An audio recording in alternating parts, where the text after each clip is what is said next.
On this episode of This is Game Boy Lite, I pretend to know a lot about the shoot 'em up genre.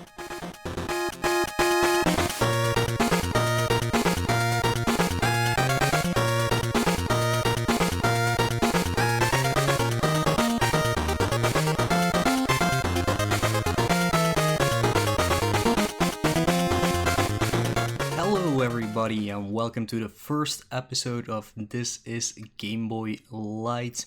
You might be wondering, what is this all about? Well, besides our normal scheduled episodes like the first one, like Solar Striker, if ever in between episodes we have a moment that we cannot be together to actually record a full episode, we'll be trying to fill in the gaps with these little short episodes in between where only one of us is doing them. So right now it's just gonna be me, Moelle.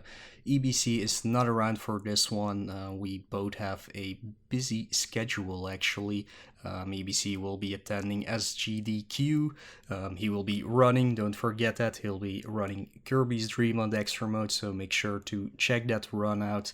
And I have some birthday parties to go to. Belgium is playing in the World Championships and are doing pretty well. Well, they won their first match against Panama, for anybody who cares about that.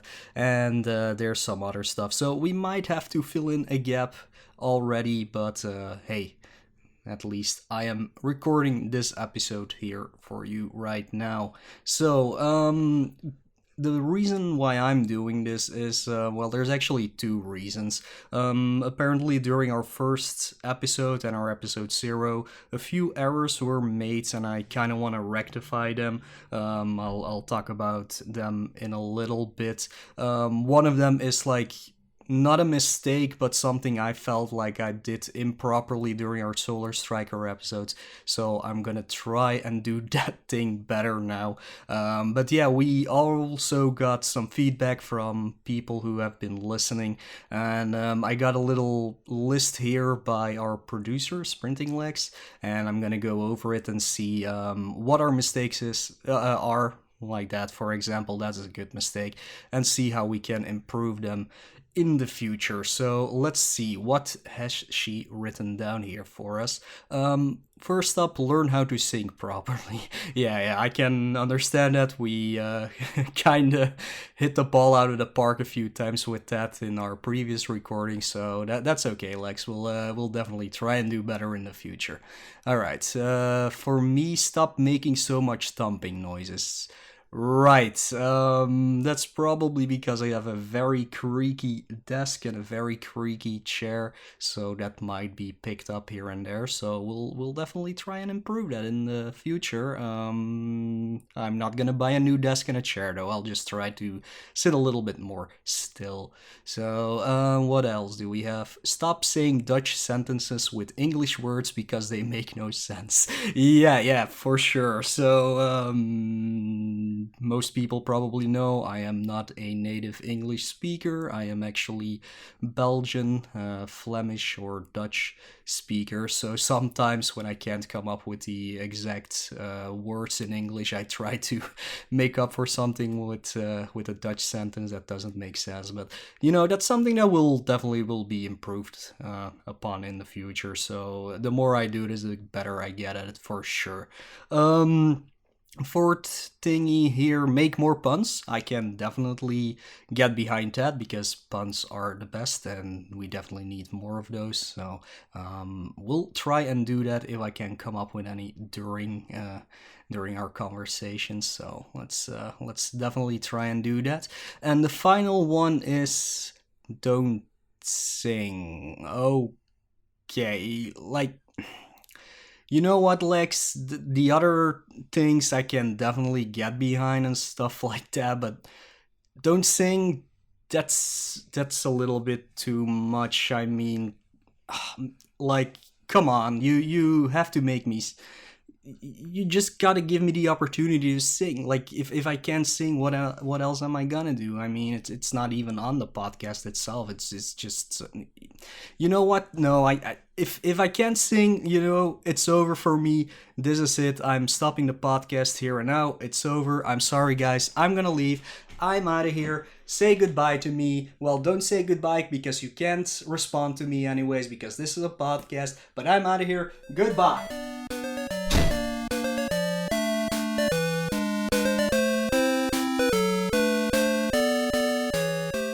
All right, all silliness aside, though, there have been a few actual feedbacks that are pertinent to the actual podcast itself. So, first thing, during episode 0, I mentioned that John Carls and Man Over Mars, or James from Pixelated Audio, would be hosting this podcast many times. That was just like in the heat of the moment that I said that they will definitely be joining as guest hosts and maybe even as a normal host, but not that many times. Like they have enough projects on their own, of course, but they are part of the Monochrome City team, so you might hear them here and there. So just want to rectify that, so not getting people's hopes up if you do not like me or EBC and you only want John Carls and Man Over Mars. They will be around, but not a lot. It's mostly just gonna be me and EBC, eBloodyCandy. But yeah, the second thing, during our Solar Striker episode, when we talked about the plot, I kinda, screwed that part up. That was my mistake. I didn't have the manual in front of me. I didn't have the wiki page in front of me.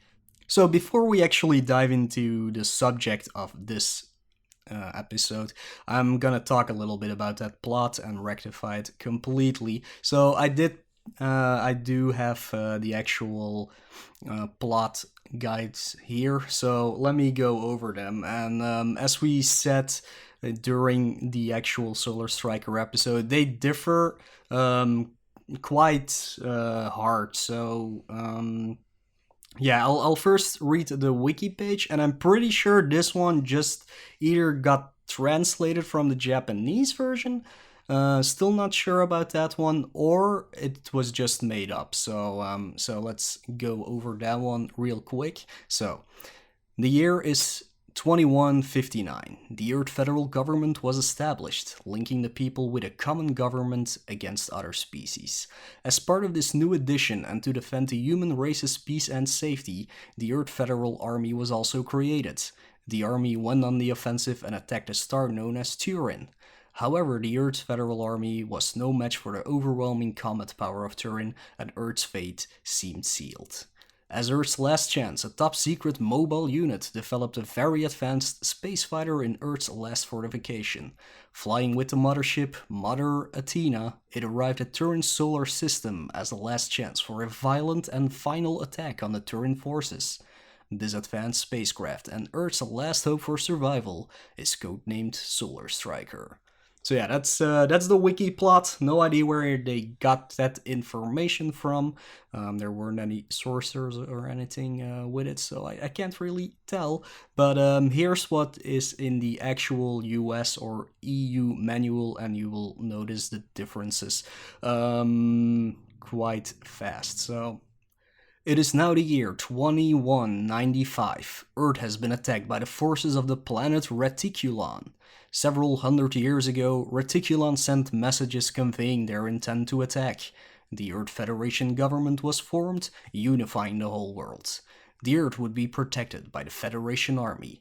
Unfortunately, the power of the aggressive Reticulon forces proved too much for the Federation Army. Earth was subjected to a crushing defeat. There is one last chance. The Federation Army has a secret megabase on the moon. Here, the Earth's finest scientists and technicians have developed an ultra-performance fighter ship. The name of this fighter is Solar Striker. The only way to foil the menacing Reticulon's mission is to fly to their home planet and destroy its core. This is where the main computer is housed. Without it, they will be helpless. Good luck. But yeah, as you have heard, there's quite a few differences between them. Like in the wiki page, it's a different year, which might be a typo because it has the same numbers. But in that one, the Earth actually goes to an alien star/planet called Turin, and apparently it's their fault that a war started.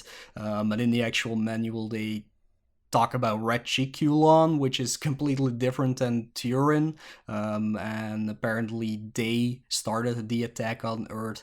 The rest of it is kind of the same, I guess. Some scientists have created a ship to counter the aliens' attack, and they called it Solar Striker. So yeah, hope that kind of clears up what that part of the plot was all about, because again, I handled it pretty poorly in my own opinion, but I'm glad I get this chance to actually rectify that situation.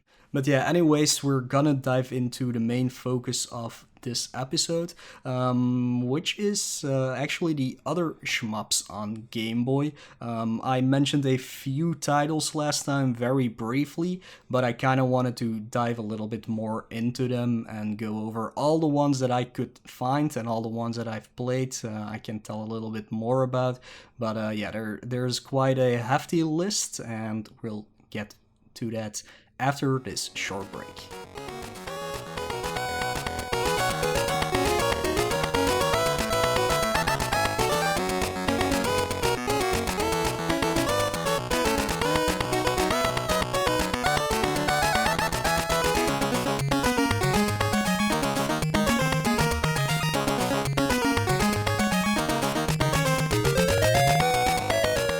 Okay, hope you enjoyed that little break, but let's dive into all the shmups that Game Boy has to offer.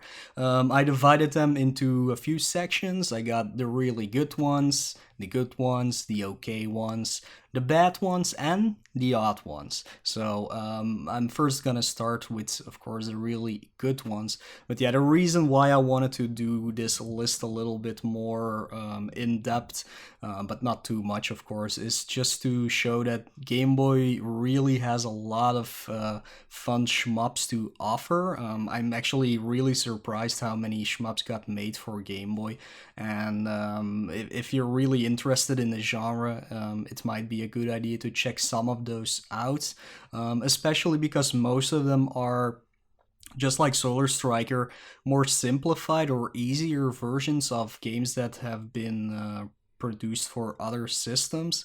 And again, Game Boy is a very good starting point to actually get you into the genre without having too much skill from the start. So hope some of these names can help you expand your own library maybe of shmups for Game Boy, and would be cool to see you check them out and maybe give some comments about them to me. So that would be cool.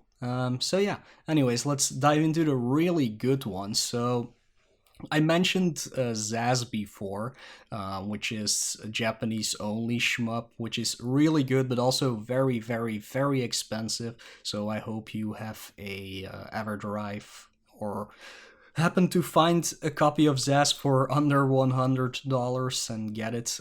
But it's a really cool game. You can always check it out on emulator, of course. But it's a pretty standard one. It's just very well done. It gets pretty tough pretty fast, so that's definitely not one to start with. Maybe you need a little bit more experience to get going with that one, but it definitely has some really cool graphics. But because they try to do a little bit too much graphic wise, your ship kind of blends in and out of the screen a lot, like it blinks a lot.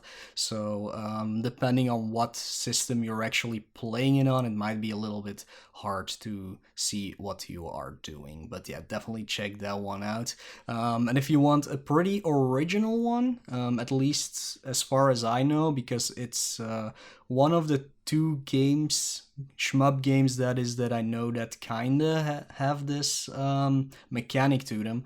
But there's a game called Aerostar, which is not so much just a shmup in the normal sense, but it actually works on two different planes. Your ship is not really a flying ship, it's actually a jumping ship, which means that you're always on the ground floor and you have to follow a particular track you have to stay on, so you can't just fly over the screen like you usually do. And you can actually jump with your ship, so you can clear gaps to get to the next part of the platforms on the bottom. And you can also use that, of course, defensively to jump over bullets and stuff like that. But not only you are on the on two planes, but also the enemies and the bullets. And any enemy that is actually flying cannot hit you while you're on the ground, and vice versa. So the way they did this in this game is that bullets being shot from above you are a lot larger than the ones that are coming from the lower plane. So you do not have to dodge them, you can just like glide underneath them. As long as you don't jump, like actually jump into them, you should be fine. But it's a really interesting game, but it kind of throws you off if you have been playing more standard shmups, because of the lack of movement and the two plane situation, which doesn't always get translated that well on a Game Boy screen, of course. But it's definitely a cool one to check out, and it's not that hard to beat, so you might dive into that one pretty fast. Got Gradius, the Interstellar Assault, mentioned that one last time. It's your typical Gradius game, it's just a little easier than its NES counterparts or arcade counterparts. You do have the option of having an auto fire, which helps a lot because shmups do tend to wreck your thumb quite easily. But the reason why I'm saying this is a really good one is not so much because it differs from the normal Gradius games, but because it has like an amazing graphics for a Game Boy game, and it's definitely worth checking out just for that. So besides that, nothing special, pretty easy. There's a few different difficulty levels. I think it loops into a higher difficulty level if you finish it once and stuff like that. So yeah, it has definitely something to offer to people who are already familiar with Gradius or people who are just diving into the series. And the last one, I mentioned that one as well during the Solar Striker episode, is Segaya, which is a port of the Darius Twins game that came out in the arcades and on Super Nintendo, I believe. It's definitely one of the better ones on Game Boy for sure. It's very technical, it's very hard. It's also pretty expensive if you actually want a copy, and it only came out in Japan, so it's pretty standard. It's a horizontal shmup, just like Gradius, like Aerostar and Zaz were vertical shmups. But Segaya is one of those that I still cannot beat, even on easy mode, so it would be cool if I can actually watch maybe some other people play that game and see how far they can get. I always get totally screwed over during the boss rush stage, so that's as far as I've gotten so far. But it's definitely worth checking out, so go and do that. So yeah, those were the really good ones, and now we're just gonna dive into the good ones. Nothing really special, they're just fun games to play, and a lot of these you might have heard about before because most of them are definitely ports of other games. So I'm gonna go through these a little bit more quickly. Like the first and the second one I have on my list are Nemesis and Parodius. Nemesis is Gradius. They just renamed it for the Game Boy. Not sure why. Maybe it's because they couldn't release it under the same name during that period. Because if you've heard about this before, like Konami had to make Ultra to make more games a year, and maybe calling it Gradius wasn't an option because of that. I don't know. But yeah, Nemesis and Parodius are basically the same thing. Parodius is just a silly one. Nemesis is pretty easy. It's probably the same as the NES one, but easier. Like you start with that volcano level, you go into the Eastern Island heads and stuff like that. I think it consists of 5 or 6 levels. You get through them pretty quickly, so nothing special about it, but it's a good one, so it's definitely worth to play. Parodius, same deal. You have, of course, different characters in that one to play around with. The only problem with Parodius is it's not that lenient when you actually die and lose all your power-ups. It gets pretty tough to get back on track, whereas Nemesis kinda makes up for it by having either enough power-ups before you get to a hard part, or the hard parts are just a little bit easier than normal. So but yeah, that's what you can expect from Parodius. The next one is Pop and Twinbee. People probably know Twinbee. It's a pretty well-known series. The Game Boy version, again, pretty simple, pretty easy as well. You can basically get most of your power-ups back as long as you don't die too high on the screen, because then your ghost will just fly off the screen immediately and you'll lose everything. But yeah, it's easy to get your power-ups back because there's a lot of bells, of course. During the later stages it's harder because there's more enemies, but if you can get a good ship going from the first or the second level, it should be easy going from there on out.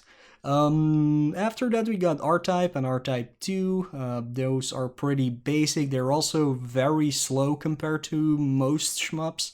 Not that a lot of shmups on Game Boy actually have a like fast pace or anything, but these ones are particularly slow, so it's a lot easier to dodge stuff. But everybody dreads the fourth stage in R-Type 1, which is an absolute mess if you do not know where you're going, because like in any R-Type game, it's a kind of maze where you have to know where to go, and it might be hard and scary the first time around, but once you figure it out, it's pretty easy to get by.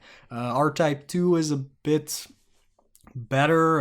It offers a little bit more variety in the stages. They look a little bit cleaner, better graphics. But there's also a lot more lag because of the better graphics, which makes it even more slow than R-Type 1. But definitely check out R-Type 1. R-Type 2 you can check out if you really want to, but I would definitely recommend the first one.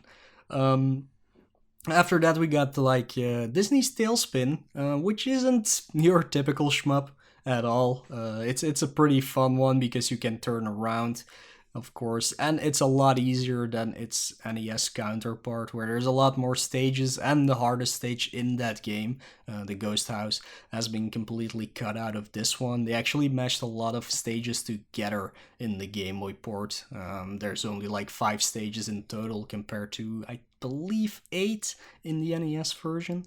But yeah, it's a fun one. You can buy upgrades if you get enough money during your stages, like extra health, a better motor, which is completely useless, by the way, in the Game Boy version, and some more bullets you can shoot at the same time. So yeah, that's pretty cool game. Go check it out.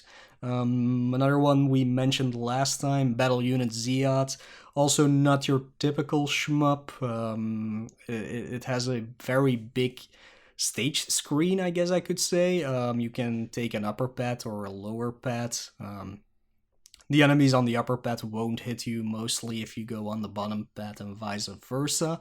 It's super short, like all the stages are maybe a minute long, and there's like 5 stages. The only downfall to this game is if you die, it's really hard to get back on track. But the good part about it is that it's so easy to figure out what to do exactly that you can probably finish it in like 30 minutes the first time you play it. So if you want a really short one to get you going with the shmups, definitely go check that one out. And the last one on the good ones list is Burai Fighter Deluxe, which is of course a port of Burai Fighter on NES. I don't know if it has the same levels technically. I never actually played the NES version of it. But yeah, it's pretty much the same as Battle Unit Zeot, where you go through the stages and you can kinda go higher on the screen or lower on the screen. You have 3 different weapons which you can upgrade by picking up like these little energy dots that change the letter on it. So depending on which one you pick up, you get a better weapon. And if you like get hit when you have one weapon upgraded max, you lose that weapon, but all the upgrades you had on the other two weapons will remain, so you do not always have to like do all of them again to get the best weapon. I think there's 9 levels to each weapon. Pretty simple one. It has 3 difficulties. The last one is pretty tough.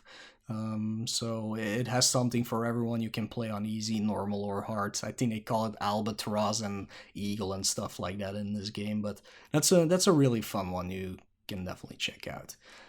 So that is what we have for the good ones. Now let's go to the okay ones. A one that I mentioned last time was Firebird. The complete title of it is Tayu no Yusha Firebird GB. Which is based on an anime. Why is it an okay one? It's really hard to say. It's a good game for sure, but it goes by so fast and is just totally not memorable. It has some good music in it, but it's such a simple one that you can like overlook it completely. You can always, of course, take a gander yourself, but I wouldn't expect too much of it. But at least it's very playable and it's very easy. Then we have Xenon 2. I don't know what Xenon 1 is. I never heard of it. But Xenon 2 is a standard vertical shmup with little to no power-ups, but it has one thing going for it, and that is that you can actually go backwards. So it's less likely that you get stuck in a maze, because some of these stages in Xenon 2 do provide the player with some dead ends and stuff like that, but you can always just turn back the other way and escape from those, so that's not that much of a problem. But it's a pretty ugly looking game. It's very standard shmup. It doesn't have any special ships or anything. It's boring enemies, boring stages. I don't even remember the music, so it wouldn't have been that good anyways. So yeah, you can definitely skip that one if you want to. Then we have Starhawk, which is that is a weird one. I do not understand how the continue system in that game works, because it does have unlimited continues, but for some reason they are not limited, and sometimes you retain all your power-ups and other times you do not. So I couldn't figure it out while I was playing it for my Game Boy System challenge. I did beat it in one go, so that's good for sure. It's also a pretty ugly one. I think you're always inside of things, and it all looks very I would say intestine or something like that. I don't know if that's a word, but now it is. And then we have the last one, which is called Vattle Juice. I think it's a weird name. It's like Vattle is like you would write down battle, but with a V, and then you have Juice, like Gyuce. So I'm just gonna say Vattle Juice. That is a very weird one. The sprites in that game are extremely huge. It also works on the 2 levels, like the lower plane and the upper plane, just like Aerostar did. But in this one, you still have free movement over the entire map. You just have to make sure which enemies you shoot at from which plane, and you can run into buildings depending on what plane you are, so you have to make sure you don't do that. But besides that, it's very standard, and it's like I said, the sprites of your own ship and of the enemy ships are incredibly big, and they have a weird color. Like the backgrounds are amazingly detailed, and the ships are in a weird whitish bright hue, which makes it probably really hard to play on an actual Game Boy, so I would definitely recommend you check that out on a Super Nintendo or something like that. But then we have, those were the okay ones. We also have the bad ones, and luckily I only have one on there, but that one's called Zoids Densetsu, and yeah, that game is pure garbage, to be honest. It's based on either an anime or a toy line up from Japan, and you can choose between all those different ships. You have even two sides you can play as, like the good side and the bad side, but each side has like 3 or 4 different ships, each with their own abilities, with their own special weapons and their own health meter. And it's 5 stages you have to get through. When it's really hard to do that because not only are the sprites particularly huge as well, but it's also very hard to dodge anything that is like stage related, like rocks and mountains and stuff like that. Not only because your sprite itself is so huge, but also because your hitbox is weird. It's not your actual ship, and if an enemy shoots at you while you're flying through 2 blocks or something, you just cannot avoid any of them. They try to make up for that with a health meter instead of just one hit and you die. But yeah, it's definitely one to avoid. Do not play, do not buy. Yeah, just get rid of it. Alright, that was the bad one, and now we still have the odd ones. There's 2 games, one called Volleyfire, the other one called Final Reverse, and even though they are like kinda shmups, they are also not. The way these games work is that in Volleyfire you have an horizontal plane, so you're moving at the bottom of the... No, wait, you have a vertical screen. My apologies.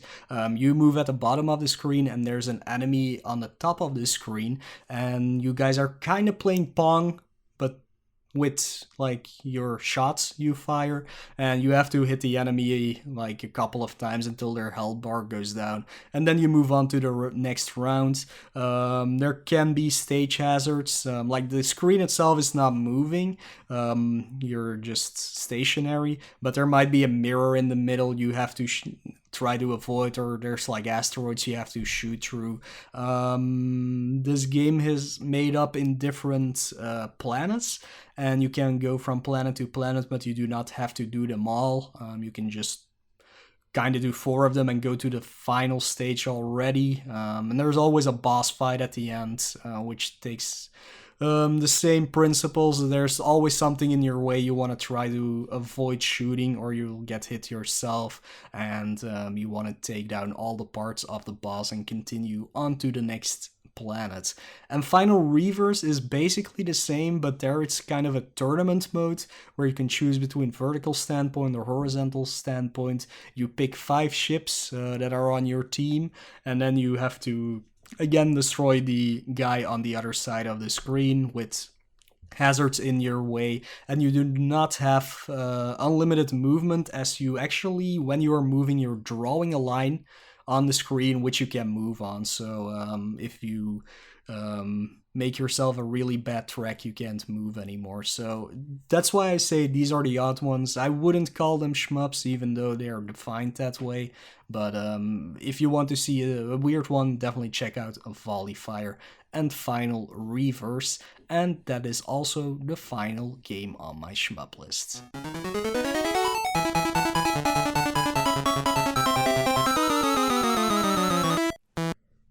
And that's it for this episode of This is Game Boy Lite. Just went through that shmup list real quick, so you're informed about more games than the few that we mentioned last time. Before I go, let's see if there's anything cool going on for Game Boy right now. As before, the Mega Man 2 Game Boy tournament is still going on Speed Gaming, so make sure to go check that out. And Handheld Heroes is almost ready, so they will probably release the entire game list or the entire schedule soon. So that's definitely something to look forward to after SGDQ. As mentioned before, EBC will be at SGDQ. He's one of the only people who will play Game Boy there. So you're not gonna get the craving you have for Game Boy games during SGDQ, but definitely check that one out. Yeah, that's about it that we have going on in the community. As always, you can follow me at Twitch or Twitter. Just go to those /Moelle, that's MOELLEUH. You can follow my normal co-host who isn't here for this episode, eBloodyCandy, on Twitch, YouTube, and Twitter.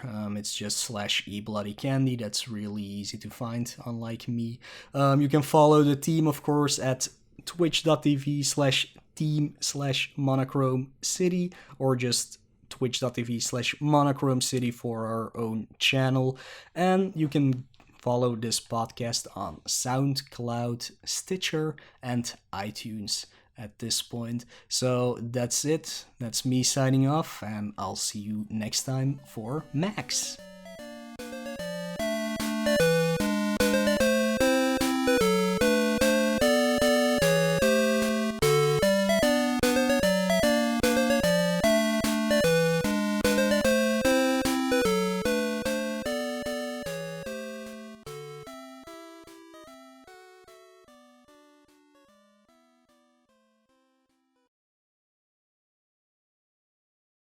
As everybody should know by now, I am not a speedrunner.